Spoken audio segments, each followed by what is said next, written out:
Hello, welcome back. Yeah, it's been a while, but the upside of it is that we now have a video with a bunch of amazing, cool stuff we can talk about, I can show you, and as it's really a lot, I suggest we get right into it.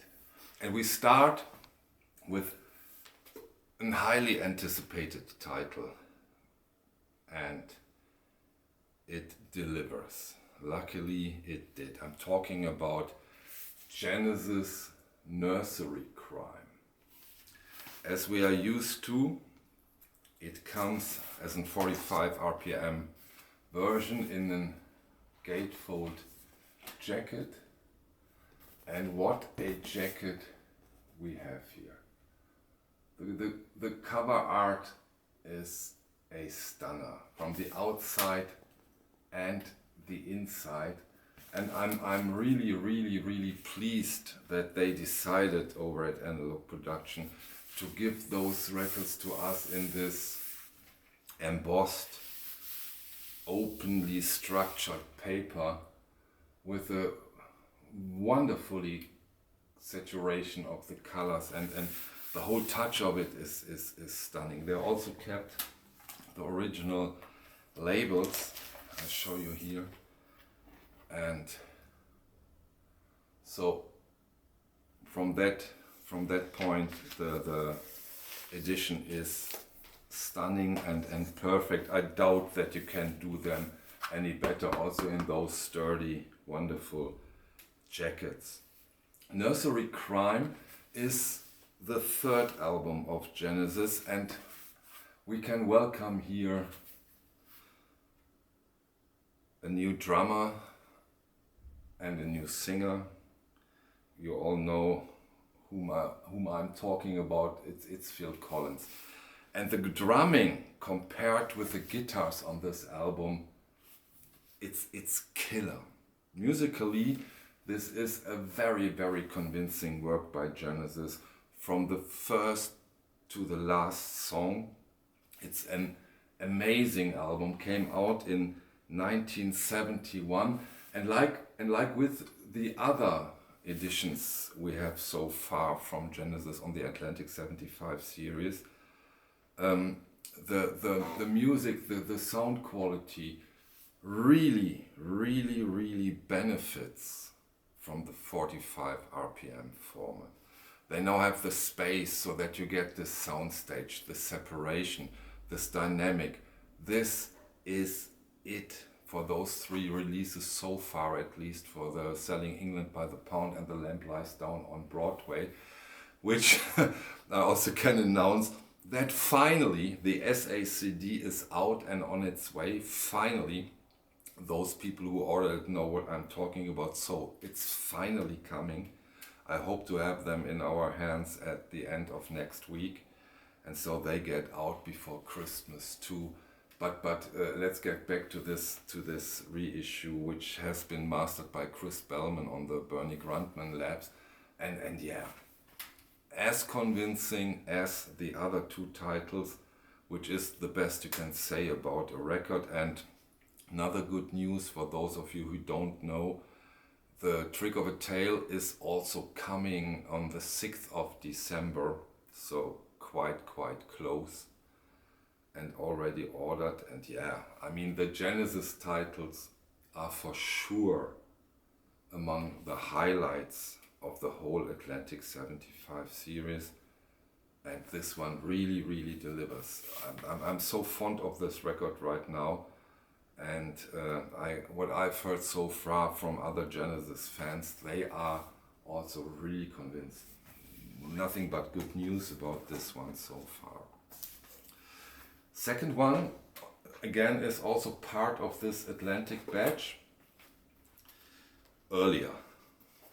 But when I say earlier, 5 years earlier, but 5 years in which has happened a lot.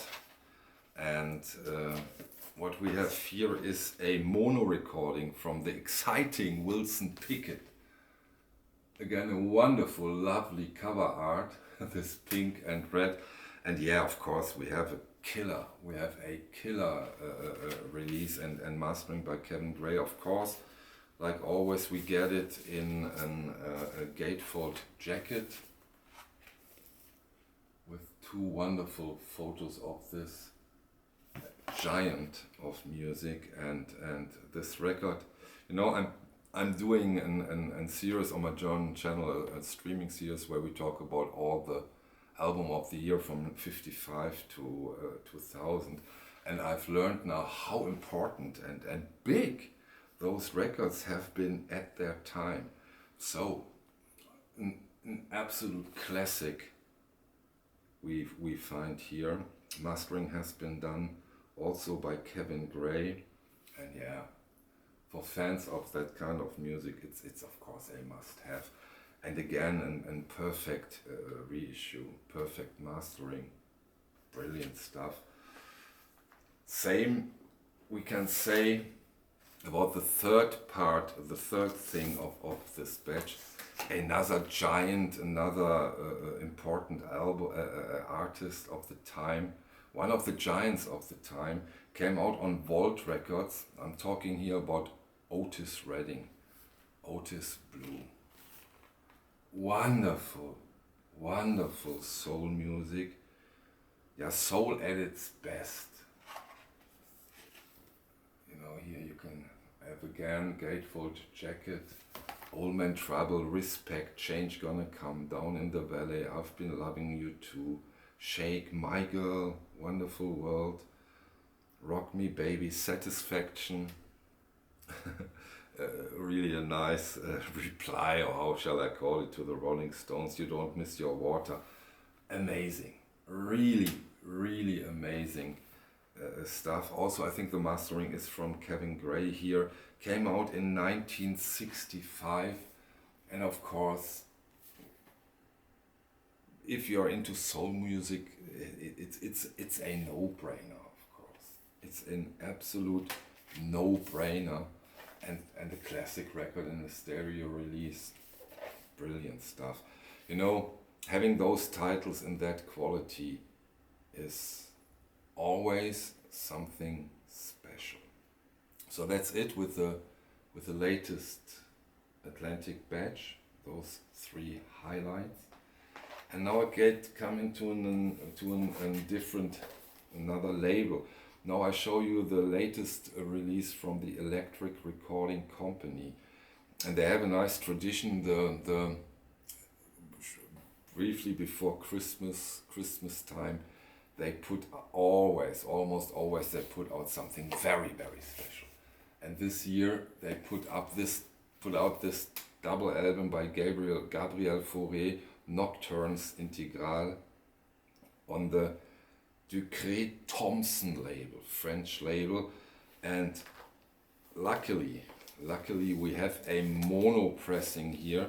Wait, I put out this stuff so that I can show it to you a bit better, a bit easier. Give me a second. Yeah, there we go. So first of all, you get it in this handmade box set. So here you have the information and stuff like that. Wonderful, really cool. Here, this part is glued on, so it's really a handmade box in linen, and a wonderful recreation of the original pressing. The label, the Ducret Thompson label, is also quite an instrument. I looked them up a little bit, and here you can see the label. Wait, is it? No, that's the correct. Here you can see the label. We have a 1957 release here on the piano, and again, as I said, it's a mono recording. And when the Electric Recording Company does a mono recording, it's something really special. So those are the occasions where my mono cartridge comes into play, because they use a mono cutting head and a mono tape head, so that those mono cartridges really make sense, which is not that often the case. You have it with those releases, and with the originals, of course.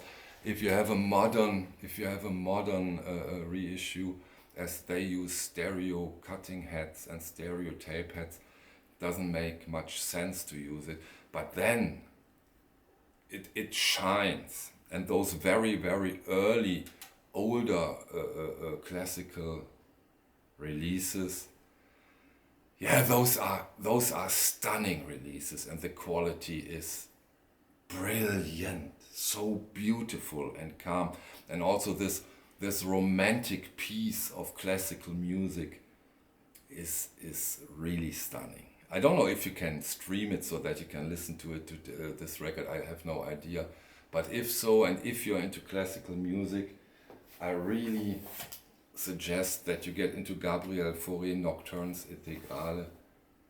Wonderful, wonderful, wonderful release. Another or two other cool releases which are out not that long are the two new Pablos. We have a celebration of Duke, and we have Kansas City Count Basie 3. Let's start with the celebration of Duke. On this release we have Zoot Sims, Clark Terry, Sarah Vaughan and Quadrant. And Quadrant is Joe Pass, Mill Jackson, Ray Brown and Mickey Rooker. So quite some musicians on this celebration of Duke Ellington, of course. And we have a very funky, uplifting, groovy jazz recording from 1980. And sound-wise, when it comes to the sound of this recording, this is breathtaking. Brilliant. The separation of the instrument, the soundstage, the dynamics, the clarity, this crispy transparency is a stunner. This is, in my opinion, one of the best sounding Pablos, and if you say one of the best sounding Pablos, that really, really means something. And this is a killer musically, and when it comes to the sound of the record. Total big surprise, wonderful thing, great stuff. Second one, Kansas City Count Basie 3. Funny, huh? Count Basie 3 for the second time, as that's now the sixth time. We have Lou Belson and Ray Brown playing with him, and we have what we can expect from Count Basie in the year of 1983. We can expect some musicians that really knows what they are doing. We have Ray Brown on bass, we have Louis Belson on the piano, on the drums, and of course Count Basie on the piano. And this is perfection in the best sense, not in a boring sense. It's slow melange of the typical Pablo sound of these years. Wonderful release, and put it on and be happy in a way. Really cool. Though the whole Pablo series is really quite something, and I so sincerely hope that this series goes on, but I'm quite sure as this series is in the whole an huge success, which is quite surprising in a way. And so I'm really hopeful that the Pablo series will go on. Okay, if you like Chet Baker Sings, you might love Chet Baker's Holiday, because here he sings again. On this 1965 release in the Acoustic Sound series, we here have a Verve record in a wonderful glossy shiny gatefold jacket mastered by Not Kevin Gray, excuse me, Ryan K. Smith. And yeah, wow, again, he can sing. He sings wonderfully. And as I said, if you like Chet Baker sings, I wouldn't be surprised if you say, I love this one. Because in the years his singing might even improved. Next to the singing, Chet Baker plays the flugelhorn and is of course the leader. Henry Freeman, Selden Powell, Leon Cohen, Wilford Holcomb, I don't know, plays guitar. Everett Barksdale, rhythm section, Hank Jones, piano, Connie Kay, drums, Richard Davis on bass. Came out originally in 1965, and this is a wonderful addition to this Chet Baker thing. This is a stunner. It came out on the Limelight label. I show you the label. Here you see. Great stuff. Great stuff. Next up is again acoustic sound series, but Impulse. Sonny Rollins, East Broadway Rundown. Let's get into the personnel. We have, where are they? Here. We have Freddie Hubbard, we have Elvin Jones and Jimmy Garrison. Any questions? And yes, that's what we get. We get an amazing Sonny Rollins record on this Impulse release. And especially on side 1 we have East Broadway Rundown, the title track, which goes over 20 minutes and has unbelievable solo parts for each musician, which are breathtaking. Wow, again mastering Ryan K. Smith, so you get the idea of the sound quality of it. Brilliant. Sonny Rollins, the master. Pah. I didn't know this album, by the way, and that when I first listened to it, I instantly fell in love with it. So if you are into Sonny Rollins, this is it. Great stuff. So when I said, if you love Chet Baker Sings, or if you like Chet Baker Sings, you will love or like this one too. This now goes for this record. Also, if you like Oscar Peterson, we get requests. You will love the Ray Brown Trio Solar Energy on a 45 RPM version. Came out in 1985, mastered by Kevin Gray, I think. Came out a couple of weeks ago, and this is a masterpiece. This is a stunner, especially if you consider how this album came to be.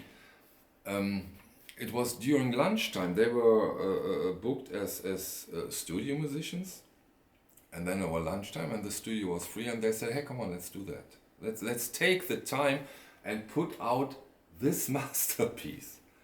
Wow, wow, what a brilliant, beautiful record, and the sound of it is.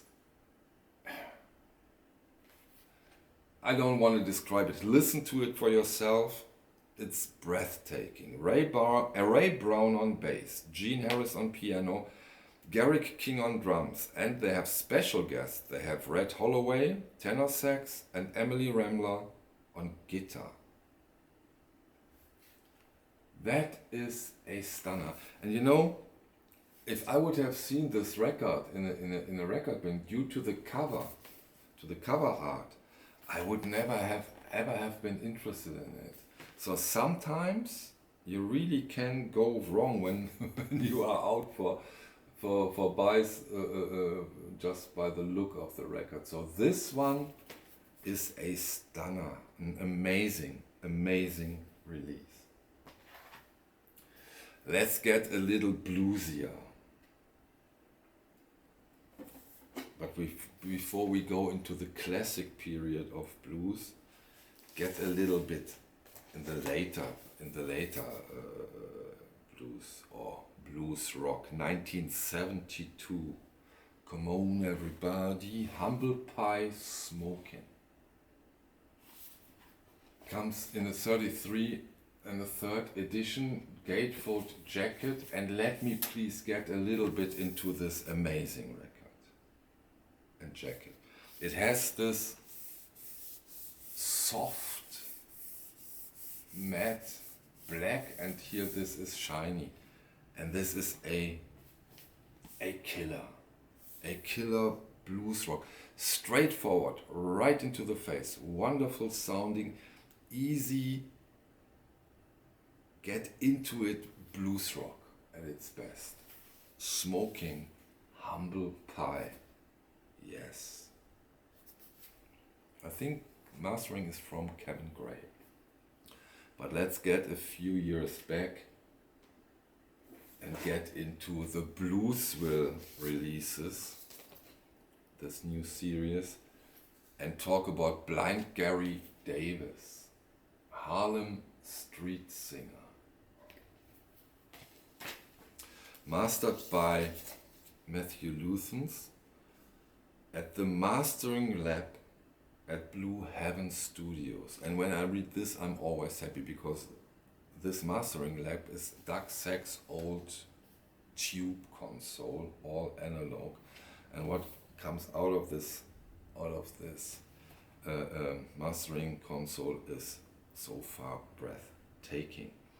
The recording originally, by the way, was from Rudy Van Gelder, and this record, as I learned, is into this tradition of those blind black street singers. And Blind Gary Davis, this album came out in 1960, had a huge success with this album, and rightfully so. You know, you have him and his guitar and his power.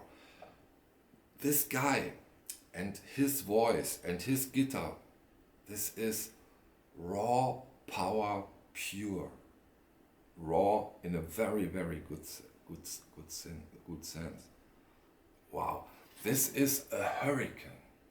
This guy is a hurricane. This voice and this guitar playing, amazing. Really, really amazing. Comes in a wonderful tip-on glossy jacket, like all those prestige Bluesville records. And they come with this blue obi, which I really do like. I like this obi and the information on it. I like that way more than those stickers on the shrink wrap. Good job on this one, and go on with this series. It really correlates me more into those older blues recordings. And we have another one, another killer. I'm Jimmy Reed. Look at the chair. Same series, let me see, same mastering, yes. Again, Matthew Luthens on the Blue Heaven Studios. This one is a tad more slower, more soulful, more easier, more soft. This one is really special. This is a softer one, but it also drags you through this wonderful blues rhythm into the music. You know, you put those records on, and from the very first second you are in it. You feel it, and very, very enjoyable. The recordings, I think, took place from 1955, let me see, 1953 until 1957. In 1958 the record came out with all those recordings, and yeah, this is again a blues classic. Original came out on the VJ Records. I'll show you the label of it, because this is also a very classical label style. Nice to see. and nice that they keep them the way they have been. Cool stuff, really, really cool stuff. Yeah, we live in the decade of the series, and as I always said, say that since years. I really do love those series because they curate you in a very good way. If you like the style of the series, if the outcome is up to your quality standards, this is always something special when you get record by record each month, and if they keep up the quality, all fine. And when it comes to keeping up the quality, we are now back to the electric recording company. They for sure also keep up the stunning quality when it comes to their handmade jackets, to their wonderful lyric mastering console. It's always a highlight, and they put out other two highlights which I haven't shown you on my videos, and one of them is Going Away by Lightning Hopkins. A lot of us of course know this release due to the fact that it's also part of the Prestige series from Analog Production. This one also originally came out on 1957. Same goes for The Cooking, also an Electric Recording Company release. The Cooking with the Miles Davis Quintet, those records he put out quite fast so that he could go to Columbia. Cooking, steaming, relaxing, and yeah. And of course those are wonderful records. They are perfect records per se, and having them also now as an electric recording company release is a wonderful thing if you compare them. I didn't do that for the video, so don't expect me to get into it too deep. I just listened to them, and yeah, I'm happy, especially with The Cooking, because again, this is a mono release from the ERC, which means that you have it done with a mono tape head, and maybe that really would make sense. When I find the time, I will do a comparison between the mono recording on the mono cartridge as a true mono and the reissue from Analog Production. This might be quite interesting, how big of a difference that makes. Yeah, 14 records, and now yeah, I won't make such a long break again. I now will have more time again to do videos, and I'm really eager to do them. So probably one of the last videos where I put on 14 records, which is quite a lot. And as you might know, those of you who watch my channel quite regularly do know that I prefer shorter videos. And another thing I really need to say is that next Wednesday, we will have a wall of records with a very high